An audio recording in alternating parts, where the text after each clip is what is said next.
प्रश्न फार्मिक अम्ल किसके द्वारा निर्मित होता है? तो ये लाल चींटियों द्वारा निर्मित होता है। अगला प्रश्न, लेड स्टोरेज सेल्स में प्रयुक्त होने वाला अम्ल कौन सा है? तो ये है सल्फ्यूरिक अम्ल। अगला प्रश्न है, फलों को कृत्रिम रूप से पकाने में प्रयुक्त होने वाली गैस कौन सी है? तो ये है एसिटिलीन। अगला प्रश्न है, टेट्रिलीन, एथिलीन ग्लाइकॉल का संघनन बहुलक और कौन सा अम्ल है? तो ये है टेरेफ्थेलिक अम्ल। अगला प्रश्न है, फोटोग्राफिक प्लेटों में सिल्वर हैलाइड का उपयोग किया जाता है क्योंकि वे प्रकाश द्वारा अपरिचित होते हैं। अगला प्रश्न, लोहे की रेल के टुकड़े और मशीन के पुर्जों की वेल्डिंग में किसका प्रयोग किया जाता है? तो ये किया जाता है एल्यूमिनियम पाउडर का। अगला प्रश्न, घरेलू रेफ्रिजरेटर में सामान्य रेफ्रिजरेटर होता है फ्रीऑन। अगला प्रश्न, नेफ्थलीन का मुख्य स्रोत है? तो ये होता है कोयला टार।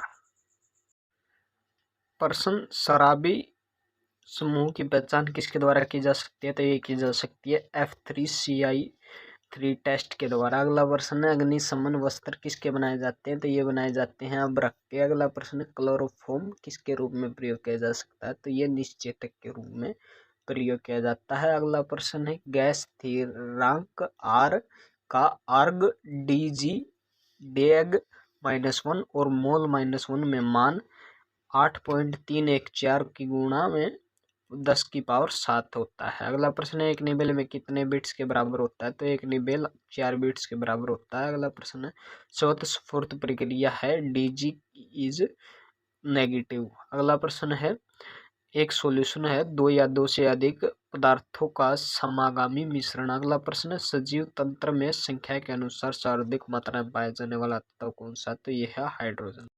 प्रश्न, उर्वरक के रूप में प्रयुक्त होने वाला कैल्शियम लवण कौन सा है? तो ये है कैल्शियम सल्फेट। अगला प्रश्न है, सूक्ष्म कोशिकाओं की प्रणाली किस पर आधारित होती है? तो ये होती है इलेक्ट्रोलाइसिस पर। अगला प्रश्न है, खट्टे दूध में क्या होता है? तो इसमें होता है लैक्टिक अम्ल। अगला प्रश्न है, गैस के गुब्बारों में हाइड्रोजन गैस के स्थान पर हीलियम गैस का प्रयोग किया जाता है क्योंकि यह गैर दहनशील होती है। अगला प्रश्न है, कांच के निर्माण में प्रयुक्त होने वाले कच्चे माल हैं रेत, सोडा, चूना, पत्थर। अगला प्रश्न है, परमाणु गढ़ी में संक्रमण किस पर आधारित होता है? तो ये होता है सीजियम पर। अगला प्रश्न है, एप्सम साल्ट का प्रयोग किया जाता है रेचक के रूप में। अगला प्रश्न, सेफ्टी माचिस के निर्माण में प्रयुक्त होने वाला तत्व कौन सा है? तो ये होता है जो फॉस्फोरस है, वो माचिस बनाने में प्रयोग होता है। जो तिल्ली पर है वो लाल फॉस्फोरस होता है।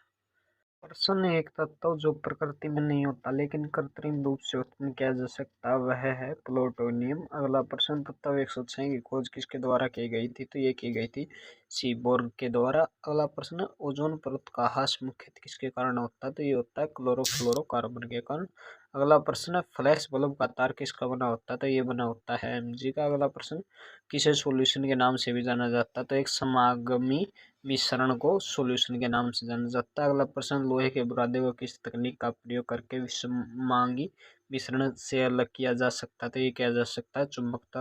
अगला प्रश्न है, बड़े नगर की वायु को कौन प्रदूषित करता है? तो जो शीशा है, लेड है, वो उससे प्रदूषित होती है। अगला प्रश्न, गहरे समुद्र में गोताखोरों की ऑक्सीजन आपूर्ति में हीलियम मिलाया जाता है क्योंकि यह उच्च दाब पर नाइट्रोजन की तुलना में रक्त में कम घुलनशील होती है।